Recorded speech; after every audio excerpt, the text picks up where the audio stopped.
Welcome into CHGO Big Ten After Dark, presented by CHGO Bets. Really never understood the phrasing of that intro. I'm your host, Sean Anderson. You can follow me at Sean_W_Anderson. Alongside me is Cody Delmendo. You can follow him at Cody_CHGO. The man in the middle is Herb Lawrence. Hello. You can follow him at Actonwall23, and you can follow the show at CHGO_Bets. We're going to be trying to come at you quick and efficient. We got some Big Ten football to talk about. This isn't really the first full week of Big Ten football, as I believe Rutgers is taking on Wagner. So mark your calendars, a very important game for Rutgers. But there are some Big Ten games, all of them taking place on Saturday. Penn State at Northwestern at 11 a.m., Louisiana Lafayette at Minnesota at 11 a.m. I know Cody will have a little bit more at the end of the show on that. Michigan at Nebraska at 2:30, Indiana at Maryland at 2:30. The game we're going to focus on, Illinois at Purdue at 2:30, Wagner at Rutgers at 2:30. Again, mark your calendars. And the nightcap, Michigan State at Iowa, that no one will watch. Right now, the line is even for Illinois and Purdue. An interesting game with Ryan Walters being the former defensive coordinator for the Illinois Fighting Illini, being Bret Bielema's assistant on that staff, and now getting promoted to a Big Ten job. What do you make of the Boilermakers? What do you make of the Ryan Walters Bret Bielema matchup, and how you feel, especially with this being even in West Lafayette? I think I'm going to go with Purdue because it's in West Lafayette. Now, you look at the record of Purdue, you're like 1-3. Oh, no, Purdue's terrible. Slowly roll. They've lost those 3 games to teams that have combined for, I believe, 13-1. No, 11-1. But the one loss that Wisconsin has, who has beaten Purdue 17 games in a row, was to Washington State, who, guess what? Is undefeated, 4-0 themselves. So Purdue is just running to a buzzsaw in Ryan Walters' first 4 games. And the victory at Virginia Tech, pretty impressive to go on the road and win versus another Power 5 school. So don't look at the line and say, hey, I'm looking at Illinois because they won versus Florida Atlantic last week, or they won versus Toledo. Look at the 2 games they first played versus Power 5 conference teams versus Kansas, and that was just outmatched, outpowered, and outclassed. And then Penn State, they hung in that game for a long time. Johnny Newton was taking control of that game, but then Penn State just took over eventually. I'm looking at this game as a Purdue looking to get their first win at Ross-Ade Stadium. They're 0-3 so far, and that is an easy win. Pick them. Oh, my God. Take that Penn State on the – I think it's even money right now. I'm all about Purdue. Purdue. If you get outside of Illinois and you can get that at even money, baby, go ahead and do it.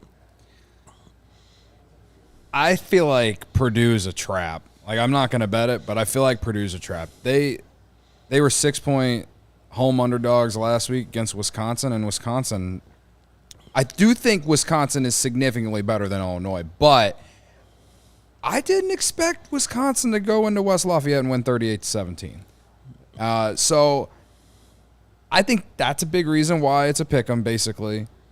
And also, I know Bret Bielema hasn't forgot about how Illinois lost to Purdue last year in a game that they should have won, and it would have unreally helped their, get a better bowl game, or at least go to the Big Ten championship game. They would have won and get their butts kicked to Michigan. Yeah. But, I know Illinois lost 6 of their last 7, and I guess maybe in a way I'm just playing devil's advocate here. Mm-hmm. I didn't watch the game against FAU because the Cubs were owning my heart at that time.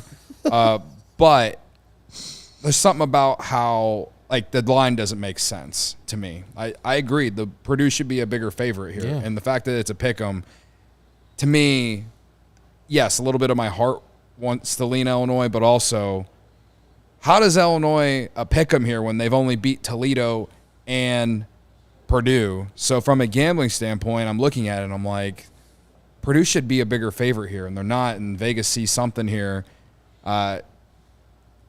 Illinois' defense has played better the last 2 weeks. They have. And Purdue's defense hasn't. So, and they've turned the ball over quite a bit as well. So maybe that plays a factor. I think that it's going to be close, and it will probably be one of the better Big Ten games of the weekend. So instead of watching Michigan State and Iowa for your Big Ten football, perhaps watch this game. I mean, if you can, it's on Peacock. There you go. But yeah, that's kind of my devil's advocate to it. Again, both teams are not very good, and they're both, have struggled to start the year. But Ryan Walters, I was expecting a better defense from Purdue this year, and it just hasn't been that. So, and I like Illinois' defense the last couple weeks. As a Peacock user, I endorse it. Okay, so hey, maybe you want to be a sicko and watch Iowa and Michigan State. What's up, Daniel Berry? Hit the thumbs up button if you are watching. Speaking of thumbs up, thumbs down. Luke Altmaier, impressions so far? Just thumbs up, thumbs down. Not enough. His game against Penn State, he was awful. And again, I didn't see the game last week, so I don't have the numbers in my head or anything like that. But played well versus Toledo. Played well versus well-ish versus Kansas. So I'm 3/4 up when Luke Altmaier. He's not DeVito. Tommy DeVito just had a sensational year last year and led the Illini to a great season.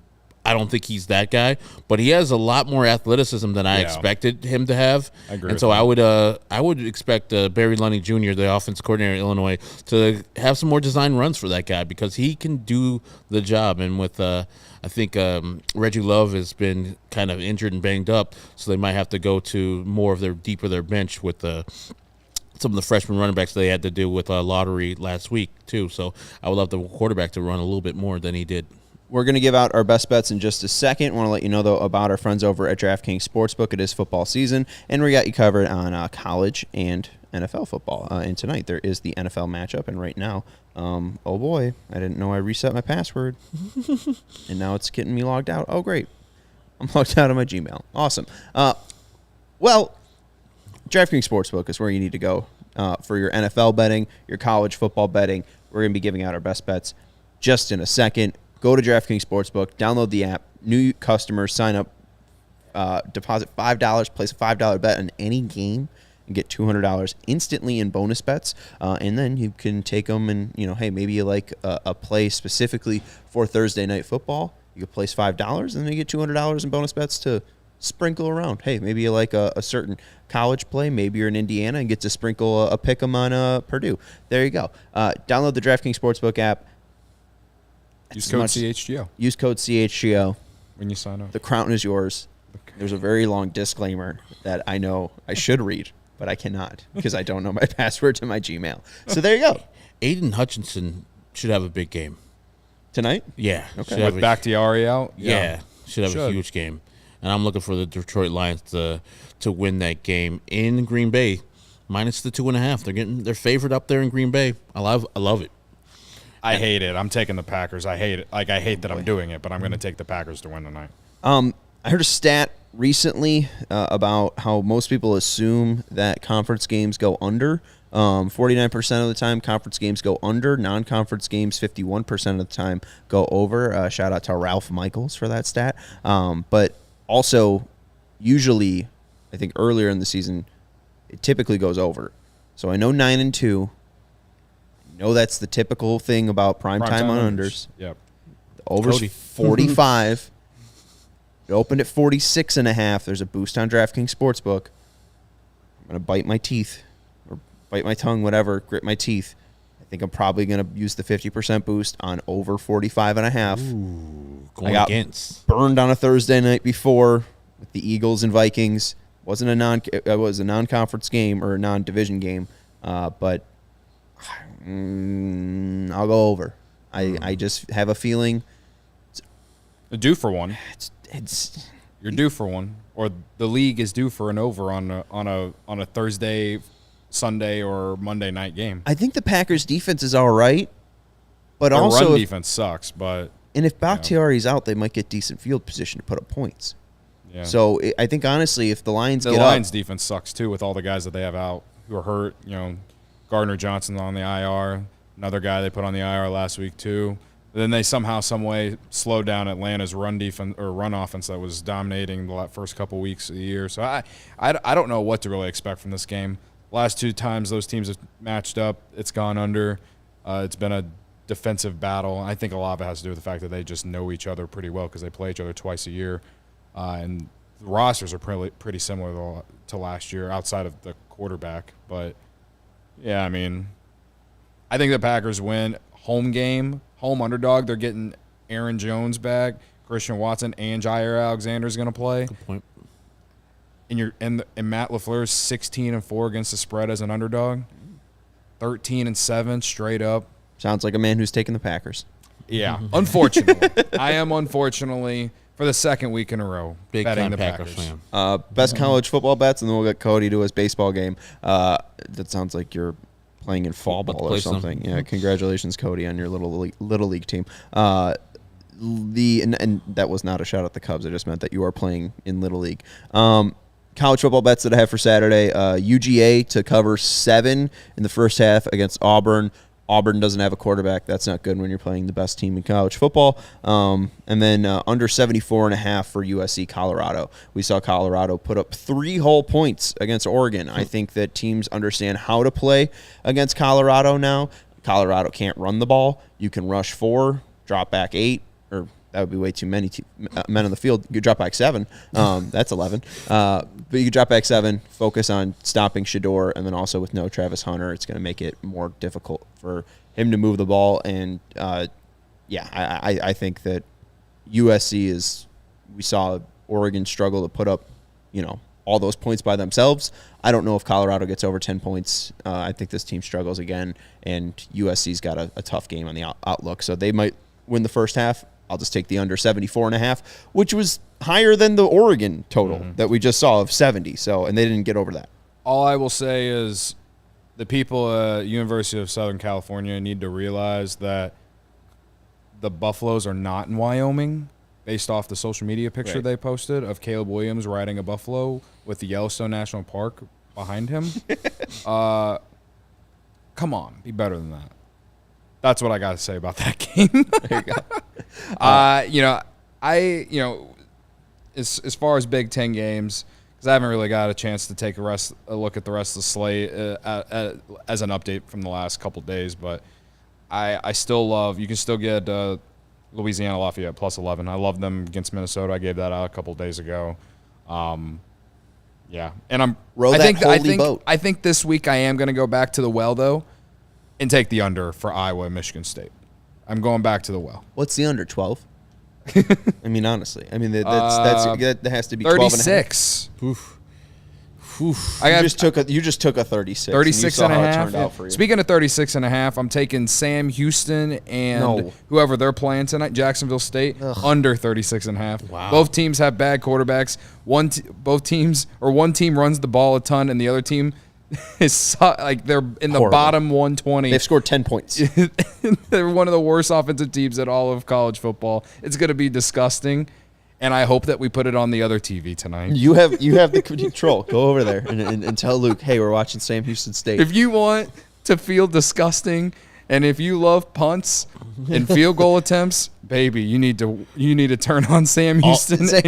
All Iowa fans are like, oh, where's this at? Sam Houston punts? Yes, our shit. Baby, sign me up. But if you like points, I do love the over between Tulsa and Temple too. And speaking of Iowa, I'm gonna go to Penn State, who dominated Iowa last week, which I was very surprised because I think Iowa usually handles Penn State pretty well. They've won as many as they lost, I think, in the recent history.